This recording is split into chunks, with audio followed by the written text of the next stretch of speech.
c'est pas simple, une dure mission de passer derrière un teneur du commerce en fait nancéen, tout en sachant que c'est une passation de pouvoir qui s'est faite avec son accord. Ça fait 7 ans maintenant que je suis aux vitrines de Nancy, où j'étais vice-président, puis l'année dernière en fait vice-président délégué, et depuis cette année donc président.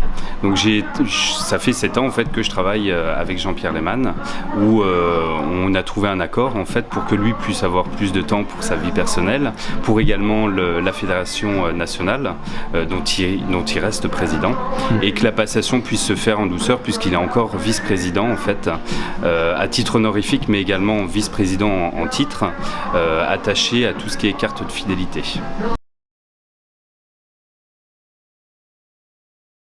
Alors, on était récompensé au niveau national par Trophée Magazine, déjà pour la première initiative, l'application Boutique Nancy, et également pour la mise en place de la carte d'infidélité au niveau et à l'échelle de la ville. Dans beaucoup de villes, en fait, on a des cartes de fidélité qui vont se faire à l'échelle d'un quartier, à l'échelle d'un centre commercial. Là, c'est une véritable innovation au niveau de la France, mais également au niveau de l'Europe, d'avoir une carte qui va être attribuée en fait à tous les commerçants à l'échelle d'une ville entière. Le centre-ville de Nancy, par rapport à d'autres villes nationales, grandes villes nationales, en fait, on s'en sort relativement bien. Il faut savoir que sur, par exemple, la vacance des locaux commerciaux, on est une des villes où il n'y a pas beaucoup de vacances. Même s'il y en a, on s'en sort bien. Après, c'est sûr que c'est un travail de tous les jours pour chaque commerçant, de fidéliser sa clientèle, d'être accueillant, d'être aimable, de proposer les produits en fait qui sont demandeurs en fait. Et avoir un maximum de dynamisme en fait au niveau du centre-ville pour qu'on puisse garder la clientèle au maximum. Donc les vitrines de Nancy, c'est vrai qu'on travaille en partenariat direct avec la mairie de Nancy, où même ma présidence a été très très bien accueillie, et notre volonté c'est vraiment de travailler ensemble pour que le commerce nancéen se porte bien et que la clientèle nancéenne reste sur le centre-ville de Nancy. On est rentré en fait d'un commun accord. En fait, on arrive à manager en fait les 3 grandes entités, on va dire, que ça soit sur SL et Nancy, sur Cora-Oudemont par exemple. Donc on s'aperçoit que la clientèle va sur ces zones-là, mais il ne faudrait pas une diversification de ces zones justement pour que la clientèle de centre-ville vienne à partir sur d'autres zones.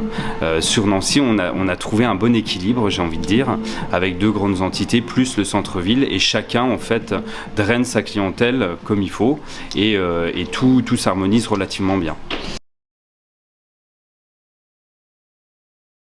C'est une chose qui est ressentie au quotidien, que ce soit par le commerçant mais également par le client.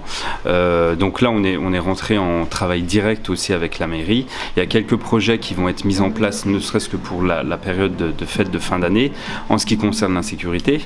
Le stationnement, on travaille également avec la mairie parce que nos clients se plaignent qu'il est difficile de venir au centre-ville, qu'il est difficile de stationner, alors qu'on est doté de beaucoup de parkings et de places de parking.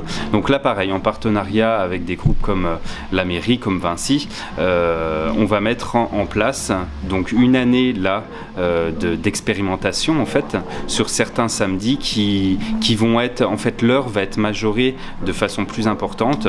Par exemple, pour 1 heure de parking que vous allez payer, vous allez pouvoir stationner pendant 3-4 heures. Donc ça c'est une expérimentation, et à voir si ça va être développé après par la suite. Il y a des discussions dans ce sens-là, et c'est notre volonté. C'est notre volonté de pouvoir faire venir en fait des marques qui vont drainer une nouvelle clientèle en fait, et qui vont permettre en fait au centre-ville de se redynamiser. Donc là pareil, nouvelle équipe politique, nouvelle équipe au niveau des vitrines, également avec la CCI. On essaye de travailler dans ce sens-là, d'être présent sur tous les salons nationaux afin de promouvoir au maximum la ville. Il faut savoir par exemple avec le Palais des Congrès et grands événements, ça va certainement nous drainer, et là on en reste intimement persuadé, des marques qui vont être attirées justement par ce Palais des Congrès. Ils savent très bien qu'il va y avoir un flux de clients potentiels, et automatiquement de nouvelles enseignes vont vouloir s'installer sur le centre-ville. Pour tout vous dire, on a été honorés d'être invités à l'inauguration officielle. On ne savait pas quelle enseigne allait être présente sur Wave.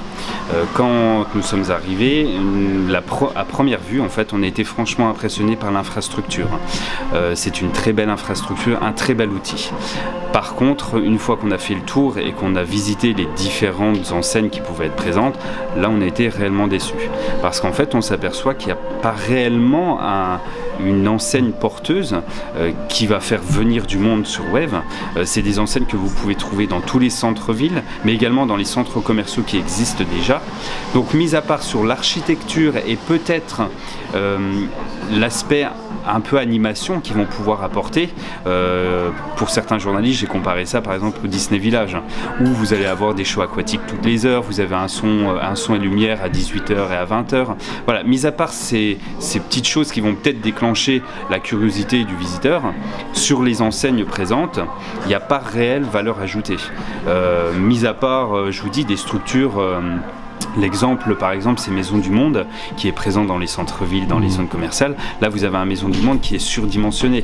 Donc, par exemple, pour des enseignes comme eux, on se demande le pourquoi être présent sur une telle infrastructure, en fait. Au détriment, on pense, de leur structure qui existe déjà en centre commercial ou en centre-ville.